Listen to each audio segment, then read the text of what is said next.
बारिश की बूंदें जब धरती से टकराती हैं तो सिर्फ मिट्टी ही नहीं, कुछ दबे हुए राज भी जाग उठते हैं। लखनऊ के पुराने शहर में एक सड़क है, नवाब स्ट्रीट, जहां अब कोई रुकता नहीं, सिर्फ गुजरता है। उसी सड़क के एक मोड़ पर खड़ी है एक हवेली, जिसे लोग अब बस वो जगह कहते हैं। उसका असली नाम किसी को याद नहीं। 1971 में इस हवेली में आखिरी बार रोशनी जली थी। उसके बाद सिर्फ सन्नाटा और झींगुरों की आवाज। लेकिन ये कहानी आज की है, उस वक्त की नहीं। अनिरुद्ध वर्मा, एक स्वतंत्र पत्रकार और इतिहास के भूले हुए किस्सों का खोजी, एक टिप के जरिए इस हवेली तक पहुंचा था।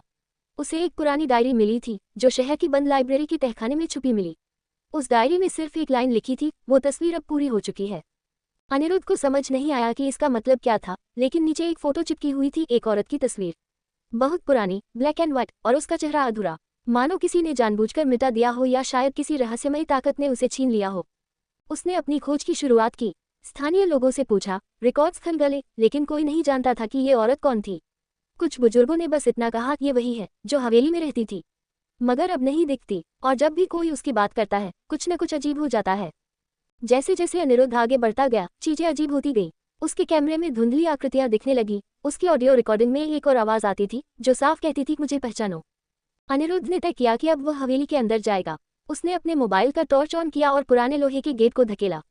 दरवाजा जंग से कराह उठा, जैसे किसी ने उसे सदियों बाद छुआ हो।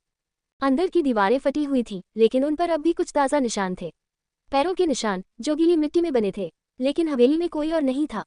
वो धीरे धीरे ऊपर की ओर बढ़ा। डायरी में लिखा था, तीसरी मंजिल का आखिरी कमरा। जैसे ही वह उस कमरे तक पहुंचा, दरवाजा अपने आप खुल गया। कमरे के बीचों बीच एक मेज थी और उस पर वही अधूरी तस्वीर रखी थी। लेकिन इस बार कुछ बदला हुआ था। तस्वीर में औरत का चेहरा थोड़ा उभर आया था।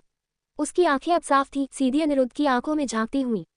तभी कमरे में हवा का एक झोंका आया और अनिरुद्ध को महसूस हुआ जैसे किसी ने उसकी पीठ पर हाथ रखा हो। उसने पलटकर देखा, कोई नहीं, मगर दीवार पर एक नया शब्द लिखा था, पुनरावृत्ति। उसने डायरी फिर से खोली, उसमें एक और पन्ना जुड़ चुका था। लिखा था, हर 25 साल में एक कोशिश होती है उसे पूरी करने की, लेकिन अब की बार तुम आए हो, शायद तुम वही हो जो उसे मुक्त कर सको। तभी कमरे की दीवारें कांपने लगी, फर्श पर जाले सरकने लगे और एक लकड़ी की दराज अपने आप खुली। उसके अंदर एक दूसरी तस्वीर थी। ये तस्वीर भी वैसी ही थी, मगर इसमें अनिरुद्ध था। वो सन रह गया, उसने तो ये फोटो कभी खिंचवाई ही नहीं थी, फिर ये आई कहाँ से? और उसमें भी कुछ अधूरा था, उसकी गर्दन के पास काले धब्बे थे, जैसे किसी ने उसे घूंटा हो। तभी पीछे से वही आवाज आई, तुम मुझसे भाग नहीं सकते, मैं अधूरी नहीं हूँ, तुम्हारा अतीत अधूरा है। अनिरुद्ध घबराकर बाहर भागा, लेकिन दरवाजा अब खुल नहीं रहा था। पूरा हवेली जैसे उसकी सांसों के साथ धड़क रही थी। और तभी वो औरत सामने आई, धुंधली लेकिन असली। उसकी आंखें वैसी ही थी जैसी तस्वीर में थी। उसने धीरे से कहा, अनिरुद्ध, तुम मुझे पहचानते हो, मैं वही हूँ, तुम्हारे पिछले जन्म की वो कहानी जिसे तुम भूल गए। लेकिन मेरी तस्वीर अधूरी नहीं थी, मेरी मौत अधूरी थी, मुझे न्याय चाहिए। अनिरुद्ध की सांसें तेज हो गईं। उसे अब सब याद आने लगा, पिछली जिंदगी का एक धुंधला चित्र, एक लड़की जो उससे प्यार करती थी, लेकिन जिसे किसी ने धोखे से मार डाला था। वो औरत उसी का पुनर्जन्म थी।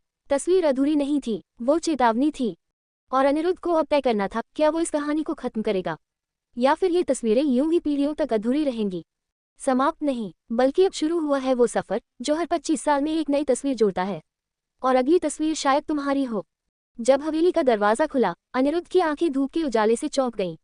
उसे नहीं पता था कि उसने अंदर कितना समय बिताया था। उसके मोबाइल की बैटरी खत्म हो चुकी थी, घड़ी की सुइयां अटक गई थी, जैसे समय ने भी कुछ देर सांस रोक ली थी। लेकिन बाहर आकर सब कुछ सामान्य नहीं था। गली के लोग उसे घूर रहे थे, कुछ तो फुसफुसा रहे थे, ये वही है जो अंदर गया था, अभी तक जिंदा है। एक बूढ़ा आदमी उसकी ओर आया, जिसकी आंखों में सच्चाई की जगह खौफ था। उसने अनिरुद्ध का कंधा पकड़ा और कहा, तुमने उसे देख लिया, अब तुम्हारे पास वक्त बहुत कम है। अनिरुद्ध कुछ कहता, इससे पहले ही वो बूढ़ा आदमी लड़खड़ाकर जमीन पर गिर पड़ा। उसके होंठ हिले, लेकिन कोई आवाज नहीं निकली। लोगों ने उसे घेर लिया। अनिरुद्ध पीछे हट गया, इस डर से नहीं, बल्कि इस उलझन से कि अब आगे क्या करना है। वो होटल लौटा जहां उसने कमरा लिया था, अपने नोट्स, तस्वीरें और रिकॉर्डिंग्स देखी, मगर सबसे चौंकाने वाली बात यह थी, उस तस्वीर में अब एक नई परत जुड़ गई थी। अब तस्वीर में न केवल वह औरत पूरी तरह स्पष्ट दिख रही थी, बल्कि उसके ठीक पीछे खड़ा था एक आदमी। उसका चेहरा धुंधला था, लेकिन आंखें पहचान में आती थी। वो उसकी अपनी आंखें थीं। ये केवल अतीत की छाया नहीं थी, यह एक चक्र था जो बार बार लौट रहा था। अनिरुद्ध ने पुराने नगर अभिलेखों को खंगाला, ब्रिटिश दौर के दस्तावेज, जमींदारी काल की रजिस्ट्री, और एक फाइल मिली, श्रीनिवास केस 1947। उसमें एक रिपोर्ट थी, एक नवाब की बेटी का कत्ल और हत्या का आरोपी उसका नौकर अनिरुद्ध लाल। ये नाम पढ़ते ही उसके हाथ कांपने लगे। ये सिर्फ संयोग नहीं हो सकता था, रिपोर्ट के अनुसार नवाब की बेटी सारा बेगम से उसका नौकर प्यार करता था, लेकिन समाज, जाति, धर्म और उस जमाने की हदें उन्हें अलग कर देती थी। एक रात हवेली में उसकी लाश मिली, गला घूंटा गया था और नौकर गायब था। अनिरुद्ध को अब समझ आ गया, वो खुद उसी नौकर का पुनर्जन्म है और वो औरत सारा अब भी उसी रूप में उससे न्याय मांग रही है। उसने तय किया कि अब वह सिर्फ पत्रकार नहीं रहेगा, अब वह इस कहानी को पूरा करेगा ताकि वो आत्मा जो दशकों से अधूरी तस्वीरों में कैद थी उसे मुक्ति मिल सके। लेकिन आसान कुछ नहीं था। रात होते ही अजीब चीजें होने लगी। होटल के कमरे में दीवारों से आवाजें आती, कभी वो खुद अपने आप उठकर चलने लगता, कभी किसी और की सांसें उसके कान के पास महसूस होती। एक रात जब वह सो रहा था, उसे सपना नहीं बल्कि अतीत का एक टुकड़ा दिखाई दिया। सारा एक पुरानी बालकनी में खड़ी थी, गुलाबी रंग का शरारा पहने हुए, और दूर से कोई उसे देख रहा था, वो खुद। सपना टूटा तो उसके सिरहाने एक चिट्ठी रखी थी, उस पर वही हस्ताक्षर थे जो डायरी में थे, SB। उस चिट्ठी में लिखा था, ग्रेटर देन, मैं जानती हूँ तुम वापस आए हो, लेकिन तुम्हें अभी भी पूरी सच्चाई नहीं पता। मेरा कत्ल सिर्फ प्रेम विरोध नहीं था, वो एक साजिश थी। मुझे मारा गया क्योंकि मैं एक दस्तावेज छुपा रही थी जिसमें पूरे जिले की जमीन की असली मालिकाना हक की बातें दर्ज थीं। मेरे पिता के कुछ विरोधियों ने मुझे खत्म किया और तुम्हारे नाम पर सब मर दिया। अब कहानी और गहरी हो चुकी थी। अब ये सिर्फ एक प्रेम कहानी नहीं थी, यह जमीन, सत्ता और विरासत की लड़ाई थी। अनिरुद्ध को पता चला कि हवेली के तहखाने में एक पुराना कमरा था जिसे गुप्तखाना कहा जाता था। कहा जाता है कि वहीं पर सारे काले सौदे होते थे, दस्तावेज बदलते, लोगों को गायब किया जाता। वो अगली रात दोबारा हवेली पहुंचा, इस बार अकेला नहीं, कैमरा, रिकॉर्डर और एक पुराना नक्शा लेकर। जैसे ही वो तहखाने की सीढ़ियां नीचे उतरा, तापमान गिरने लगा और फिर उसे देखा एक छुपा हुआ दरवाजा, दीवार के पीछे लकड़ी से बना, जिस पर अब भी खून के धब्बे थे। अंदर गया तो एक मेज थी और उस पर एक पुरानी फाइल मोमबत्ती के नीचे दबी हुई। जैसे ही उसने फाइल खोली, दीवारों पर लगे आईनों में हलचल होने लगी।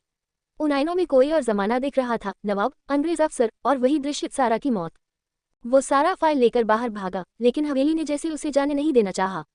सीढ़ियां कांपने लगी, दरवाजे अपने आप बंद होने लगे। तभी सारा की आत्मा प्रकट हुई, पर इस बार वो डरावनी नहीं, शांत थी। उसने कहा, अब तुम सच के पास हो, लेकिन अभी नहीं, अभी एक और चेहरा सामने आना बाकी है। उसके पीछे एक परछाई उभरी, एक दूसरा पुनर्जन्म जो इस पूरी कहानी का असली विलेन था। वो कोई और नहीं बल्कि आज का जिला अधिकारी रोहित शेखर था, जो सारा के हत्यारों की वंशावली से था और अब भी वही जमीन हड़पने के लिए कानूनी दांव पेच खेल रहा था। अनिरुद्ध अब वापस नहीं रुका। उसने सबूतों को इकट्ठा किया, RTI डाली, प्रेस कॉन्फ्रेंस की और अधूरी तस्वीर को पूरी दुनिया के सामने उजागर कर दिया। हवेली की तस्वीरें, आत्मा की रिकॉर्डिंग और वो दस्तावेज, सब मिलाकर एक डॉक्यूमेंट्री बनी जिसे पूरी दुनिया ने देखा। सारा की आत्मा ने अब आखिरी बार अनिरुद्ध को देखा और मुस्कुराकर कहा, अब मैं पूरी हूँ। और फिर हमेशा के लिए अदृश्य हो गई। तस्वीर अब अधूरी नहीं थी और हवेली अब बस एक इमारत थी जिसमें कोई साया नहीं था। लेकिन कहानी यही खत्म नहीं होती। डॉक्यूमेंट्री रिलीज के 1 साल बाद एक नया पत्रकार, राघव, उसी हवेली के सामने खड़ा था। उसके हाथ में एक पुरानी फोटो थी जिस पर 2 चेहरे थे, सारा और अनिरुद्ध, और बीच में एक अधूरी जगह, शायद अगली कहानी का संकेत। अगर आपको लगा कि ये कहानी वाकई कुछ अलग थी, तो एक सब्सक्राइब जरूर कर देना, ताकि अगली बार जब कोई राज खुले आप सबसे पहले सुनो।